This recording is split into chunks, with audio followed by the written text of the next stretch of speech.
Hi ಎಲ್ರಿಗೂ ನಮಸ್ತೆ. ಇದು ವೆಡ್ನೆಸ್ಡೇ ವ್ಲಾಗ್ ಆಗಿದೆ. ನನಗೆ ಅಪ್ಲೋಡ್ ಮಾಡೋಕ್ಕಾಗಿರಲಿಲ್ಲ, ಅದಕ್ಕೆ ಇವತ್ತು ಅಪ್ಲೋಡ್ ಮಾಡ್ತಾ ಇದ್ದೀನಿ. ಬೆಳಗ್ಗೆ ಎದ್ದು ಬರೀ ಮನೆ ಕೆಲಸನೇ ಆಯಿತು. ವೆಡ್ನೆಸ್ಡೇ ಮನೆ ಕ್ಲೀನ್ ಮಾಡೋದು, ಮನೆ ಕೆಲಸ ಮಾಡೋದು ಬರೀ ಅದೇ ಆಯಿತು. ಫುಲ್ಲು ಮನೆಯೆಲ್ಲ ಕ್ಲೀನ್ ಮಾಡ್ಕೊತಾ ಇದ್ದೀನಿ. ನಾನೊಂದು ವಿಷಯ ಏನಾದರೂ ಹೇಳ್ಬೇಕು ಅಂತ ಅಂದ್ಕೊಂಡ್ರೆ ನನಗೆ ತುಂಬ ಒಂಥರ ಏನೋ ಹೇಳಬೇಕು ಬೇಡ ಅಂತ ಅನಿಸುತ್ತೆ. ನಾನಿದೆ ಫಸ್ಟ್ ಟೈಮಲ್ಲಿ ವ್ಲಾಗ್ ಮಾಡ್ತಾ ಇರೋದು. ಲಾಸ್ಟ್ ಟೈಮ್ ಮಾಡಿದ್ದೆ, ನಾನು ಒಂದು ವ್ಲಾಗ್ ಮಾಡಿದ್ದೆ. ಅದು ಏನೋ ಆಗಿ ನಾನೊಂದು 20-25 ವೀಡಿಯೋಸ್ನ ಅಪ್ಲೋಡ್ ಮಾಡಿದ್ದೆ. ಅದು ಅಕೌಂಟ್ ಚೇಂಜ್ ಆಯ್ತೋ ಅಥವಾ ಏನಾಯ್ತೋ ಅಂತ ಗೊತ್ತಾಗಲಿಲ್ಲ. ಅದೇ ಕ್ಲೋಸ್ ಆಗಿಬಿಡ್ತು. ಆಮೇಲೆ ಅದನ್ನು ರೀಓಪನ್ ಮಾಡೋಣ ಅಂತ ಅಂದು ನೋಡಿದೆ. ರೀಓಪನ್ ಮಾಡೋಕ್ಕೆ ಬರಲಿಲ್ಲ ನನಗೆ. ನಾನು ತುಂಬ ಟ್ರೈ ಮಾಡಿದೆ. ಒಂದು 20-25 ವೀಡಿಯೋಸ್ ಹಾಕಿದ್ದೆ ನಾನು. ಸುಮಾರು ಒಂದು 2-3 ತಿಂಗಳು ವೀಡಿಯೋ ಮಾಡಿದ್ದೆ ನಾನು. ಅದೆಲ್ಲ ತುಂಬ ಬೇಜಾರಾಯ್ತು ನೋಡಿ. ಶಾರ್ಟ್ಸ್ ಭಾಳ ಹಾಕಿದ್ದೆ, ವೀಡಿಯೋಸು ಹಾಕಿದ್ದೆ, ಲಾಂಗ್ ವೀಡಿಯೋಸು. ನಂಗೆ ತುಂಬ ಬೇಜಾರಾಯ್ತು. ಆ ಚಾನಲ್ ಮತ್ತೇನು ಅದನ್ನೇ ಕ್ರಿಯೇಟ್ ಮಾಡಿಕೊಂಡು ರೀಓಪನ್ ಮಾಡಿಕೊಂಡು ಅದರಲ್ಲೇ ವೀಡಿಯೋಸ್ ಎಲ್ಲ ಅಪ್ಲೋಡ್ ಮಾಡಬೇಕು ಅಂತ ಅಂದ್ಕೊಂಡಿದ್ದೆ. ಏನು ಮಾಡೋದು ಆಗಲಿಲ್ಲ. ಆಮೇಲೆ ಜಾಬಿಗಾರು ಹೋಗೋಣ ಅಂತಂದು ಜಾಬ್ ಮಾಡಿದೆ 1.5 ವರ್ಷ. ಈಗ ಮನೇಲಿದ್ದೀನಿ. ಡೆಲಿವರಿ ಆದಮೇಲೆ ನೋಡೋಣ, ಸ್ವಲ್ಪ ದಿವಸ ವ್ಲಾಗ್ ಮಾಡಿ ನೋಡೋಣ ಅಂತ ಅಂದು, ಮೆಮೊರಿಗಾದರೂ ಇರುತ್ತಲ್ಲ ಅಂತ ಅಂದು ವ್ಲಾಗ್ ಮಾಡ್ತಾಯಿದ್ದೀನಿ. ಮತ್ತು ವ್ಲಾಗ್ ಮಾಡೋದ್ರಿಂದ ಅದೇ ದುಡ್ಡು ಮಾಡೋಕ್ಕೆ ಮಾಡ್ತಿದ್ದಾರೆ ಏನೋ, ಹಾಗೆ ಪೋಸ್ ಕೊಡೋಕ್ಕೆ ಹಾಗೆ ಹೀಗೆ ಅಂತ ಕೆಲವರು ಅಂದ್ಕೊತಾರೆ. ಆ ಥರ ಏನೂ ಇಲ್ಲ. ಏನಪ್ಪ ಅಂದರೆ ಏನೋ ಒಂದು ಜೀವನದ ಒಂದು ಭಾಗ. ಏನೋ ಒಂದು ಮುಂದೆ ಏನೋ ಆಗಿಲ್ಲಪ್ಪ ಅಂತಂದ್ರೂ ಯಾರೋ ನಮ್ಮ ಮಕ್ಕಳಾದ್ರು ತೆಗೆದು ನೋಡ್ಬೋದಲ್ಲ ಮುಂದೆ. ಸ್ವಲ್ಪ ಉಳ್ಳಾಗಡ್ಡಿ ಇದ್ದು ಅದು ಕೂಡ ಬಿಸಿಲಿಗೆ ಹಾಕಿದ್ದೆ. ಅಕ್ಕಿ ಮಕ್ಕಂಡಾಳ ಬ್ಯಾಡ ಅಂತ ಹೇಳಿದ್ನವ. ಮತ್ತು ಇವತ್ತು ಎಕ್ಸಾಮ್ ಐತೆ, ಹಾಕಿದ್ದು ನಿನ್ನೆ ಒಂದು ಆಗೈತೆ ಎಕ್ಸಾಮ್. ಮತ್ತು ಅದಕ್ಕೆ ಕಳಿಸ್ದೆ ಇವತ್ತು.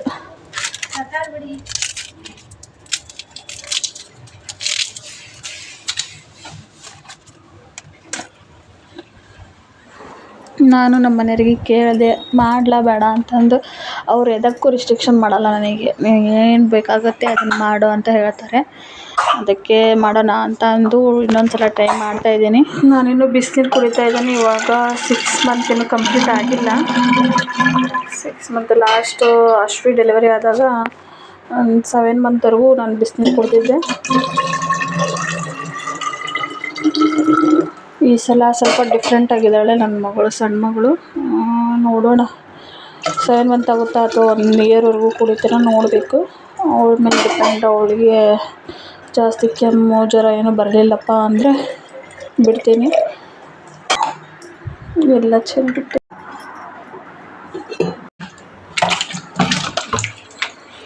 ಇವಾಗ ನನ್ನ ಮಗಳಿಗೆ ನೀರು ಇಡ್ತಾ ಇದ್ದೀನಿ, ಸಣ್ಣ ಮಗಳಿಗೆ. ಅವಳು ಮಲ್ಕೊಂಡ್ಬಿಟ್ಟಿದ್ದಾಳೆ. ಬೆಳಗ್ಗೆ ತುಂಬ ಕಾಡಿಸಿದ್ಲು. ಭಾಳ ಹೊತ್ತು ಮಲ್ಕೊಳಂಗಿಲ್ಲ ಅವಳು. ಸ್ನಾನ ಮಾಡಿ ಮಲ್ಕೊಂಡ್ರೆ ತುಂಬ ಹೊತ್ತು ಮಲ್ಕೊತಾಳೆ. ಅದಕ್ಕೆ ಇವಾಗ ಸ್ನಾನ ಮಾಡಿಸ್ತೀನಿ. ಮಲ್ಕೊಂಡಿದ್ದಾಳೆ. ಅವಳಿಗೆ ಸ್ನಾನ ಮಾಡಿಸಿ ಆಮೇಲೆ ಅವಳಿಗೆ ಊಟ ಮಾಡಿಸ್ತೀನಿ. ಊಟ ಮಾಡಿಸಿದ್ಮೇಲೆ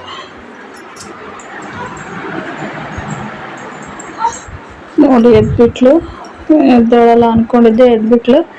ಹಾಯ್ ಅಪ್ಪು, ಹಾಯ್ ಅಪ್ಪು, ಎಲ್ಲಿದ್ದಾರೆ ಅವರು? ಏನು ಮಾಡಾಕತ್ತಾರ ಅವರು?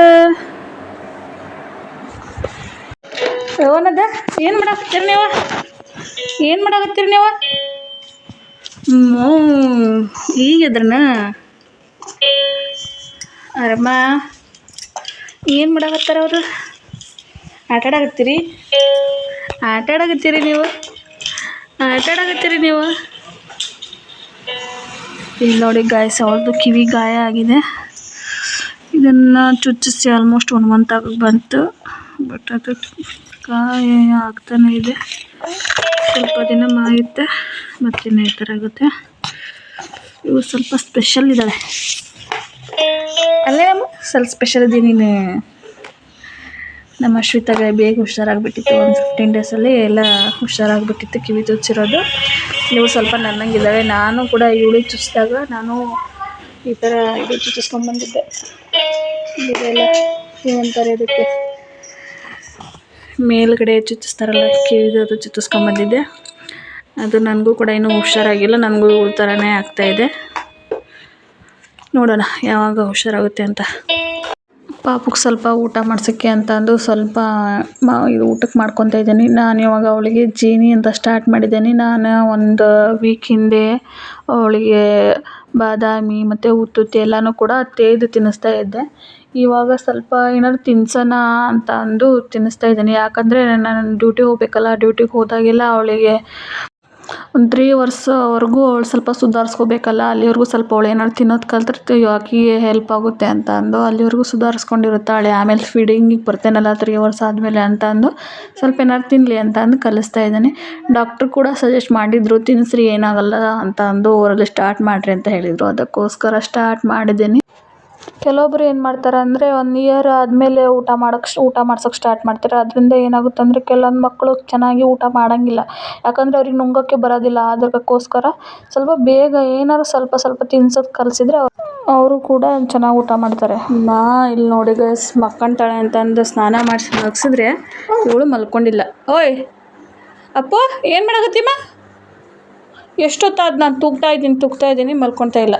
ಹಾಂ, ನಾನು ನೋಡಿದರೆ ಊಟ ಮಾಡಿಲ್ಲ, ಇವಳು ಮಲ್ಕೊತಾಳೆ. ಪಾಪ ನಿದ್ದೆ ಆಗಿಲ್ಲ ಇವಳಿಗೆ, ಸ್ನಾನ ಮಾಡ್ಕೊಂಡಿದ್ದಾಳೆ ಅಂತ ನೋಡಿದ್ರೆ ಇವಳು ಇನ್ನೂ ಮಲ್ಕೊಂಡಿಲ್ಲ. ಹಾಡು ಹೇಳ್ತಿದ್ದಾಳೆ ತೊಟ್ಟಲ್ಲಿ ಮಲ್ಕೊಂಡು. ಏನದು ಗಲಾಟೆ ನಿಂದು? ಏನದು ಗಲಾಟೆ? ಹಾಂ, ಮಕ್ಕ ಇನ್ನೂ ಬಂದಿಲ್ಲ. ಅಶ್ವಿಕ 7 ಗಂಟೆ ಆಗಿಬಿಟ್ಟಿದೆ, ಇನ್ನೂ ಬಂದಿಲ್ಲ ಅಶ್ವಿತಾ. ಟೈಮ್ ಆಯಿತು, 1 ಗಂಟೆಗೆ ಸ್ಕೂಲ್ ಬಿಡುತ್ತೆ ಅವ್ರದ್ದು. ಅವರು ಹೋಗಿ ಅವಳನ್ನ ಕರ್ಕೊಂಬರೋ ಅಷ್ಟರಲ್ಲಿ 1:30, 1:45 ಆಗುತ್ತೆ. ಇನ್ನೂ ಬಂದಿಲ್ಲ. ಮಧ್ಯಾಹ್ನ ಊಟಕ್ಕೆ ಆಲೂಗಡ್ಡೆ ಮತ್ತು ಕ್ಯಾರೆಟ್ ಹಾಕಿ ಸಾಂಬಾರು ಮಾಡ್ಕೊಂಡಿದ್ದೆ. ಅನ್ನ ಸಾಂಬಾರು ಮತ್ತು ಆಮ್ಲೆಟ್ ಹಾಕ್ಕೊಂಡಿದ್ದೀನಿ ನನಗೂ ನನ್ನ ಮಗಳಿಗೆ ಮತ್ತು ನಮ್ಮ ಮಾವನವ್ರಿಗೆ. ಅವ್ರದ್ದು ಊಟ ಆಯಿತು. ಈಗ ನಂದು ಮತ್ತು ನಮ್ಮ ಮಗಳದ್ದು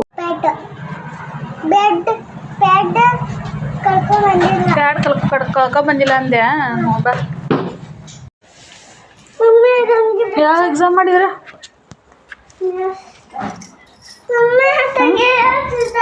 ಚುಚ್ಚಾಕತ್ತಿತ್ತ ಹಂಗೆ ನಿನಗೆ?